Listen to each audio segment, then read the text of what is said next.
عماد حاج علي، صاحب مشروع صديق للبيئة. مشروع يتمثل في استرجاع وتكرير النفايات البلاستيكية. المشروع هذا بدينا فيه في المرحلة مرحلته الأولى الاسترجاع، ومن بعد طورنا فيه المشروع نظرا لبعض النقائص في السوق على مستوى السوق المحلية وخبرتنا في مجال الكهرباء. توجد نقائص معناها نستورد فيها من دول مجاورة قطاع كهربائية. حبينا نحلوا هالمشكل وحبينا نصنعوها على مستوانا المحلي.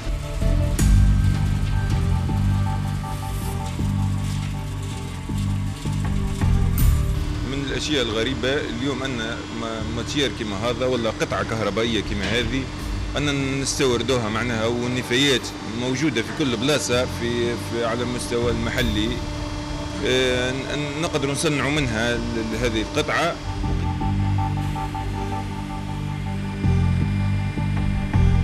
عندنا حوالي مباشرة 5 عمال، وغير مباشرة عندنا 4 عمال تقريبا، وإن شاء الله في زيادة إن شاء الله.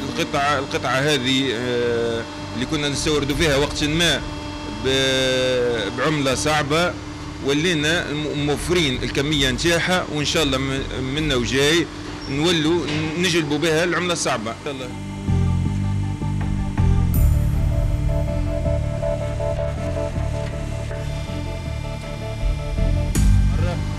حاولنا طورنا فيها، درناها السيستم، بدلنا لها السيستم، ولينا ليفيس ديريكت نخدموها.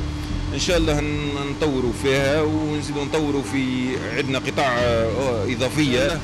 نطلبوا التفاتة والسلطات في محل معناها حول قطعه ارضيه، استفاده معناها نقدروا نوسعوا ورشتنا.